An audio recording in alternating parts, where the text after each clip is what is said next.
Hello, I'm Lori Steiner, sitting in for Armin Budish. Welcome to the 700th episode of Golden Opportunities.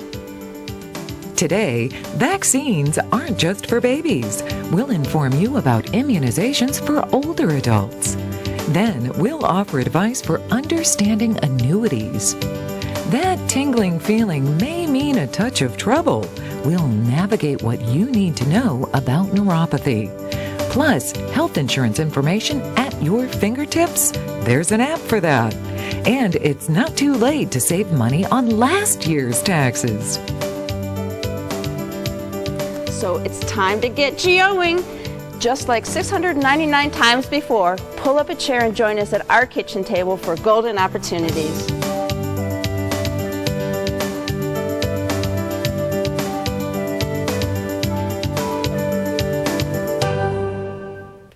If you think you've outgrown immunizations, then this information will shock you. Dr. James Campbell is here to validate why various vaccines are very important for older adults. Dr. Campbell is a geriatrician with Metro Health and was also named one of Cleveland Magazine's top doctors. So congratulations on that. Thank you. Now, we all remember getting these vaccinations as a kid, so why is it still necessary to get needled as we're adults? Well, there are still certain immunizations that we know are very beneficial for adults. We all know about the flu shot that we'll worry about coming this fall. That's a very important shot to get. Okay. But there's 3 other shots that we also want to make sure that older people know about. Okay, what's the top of the list? The top of the list is what's called the Pneumovax, which prevents the 23 most common types of pneumonia. Pneumonia is still one of the leading causes of death in the United States. The good news is when you have that shot, if you have that shot one time after the age of 65, you're good for life. Oh, seriously? So that one's a great shot, very effective, and lasts for life. All right. That's a good one to have because, pneumonia can be devastating, I think, for people. So, okay, we've got pneumonia. We got to get in line for that. How about what's the next one? Well, there now is the shot called the Zostavax, which is actually what some people refer to as the shingles shot. It's a shot that dramatically decreases your chance of getting shingles. Shingles is a very painful condition that occurs as a recurrence of the chickenpox you had as a child.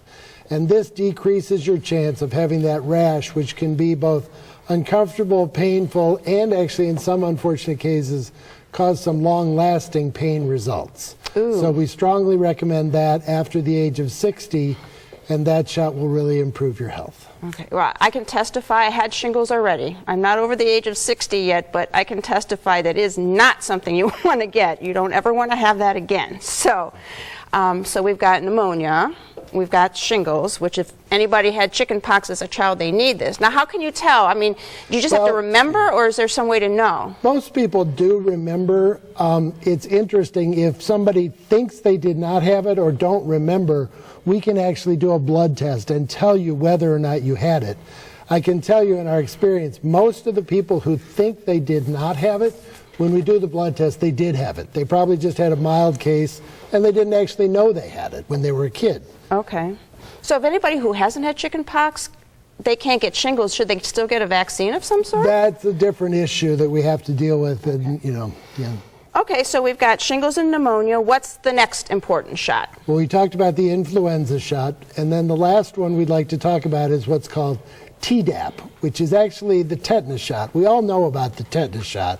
You get it when you go to the emergency room and you've had an injury and that kind of thing. Mm-hmm. You step on a nail or something like that. Right, exactly. But what we've found is that actually the disease that causes whooping cough, pertussis, which you were immunized against as a child, is now showing up in older individuals. Ooh. So we now have combined those two into a Tdap, which is tetanus and the pertussis shot, in one shot. And we recommend that you get that shot so that you have one whooping cough, booster as an adult.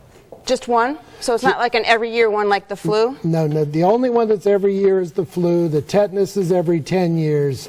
The upgrade and booster on your whooping cough is only once as an adult. The Pneumovax is only once after age 65, and the Zostavax is once after age 60. Oh, so it's not like we're coming back year after year just for that flu shot, which I know is incredibly important. So, okay. As you age, vaccines still play a vital role in safeguarding your health. Don't be a big shot. You are not immune to this advice. My thanks to Metro Health's Dr. Campbell. Find out more by calling Metro Health at 216-778-7800 or click to www.metrohealth.org. Next, the ins and outs of annuities.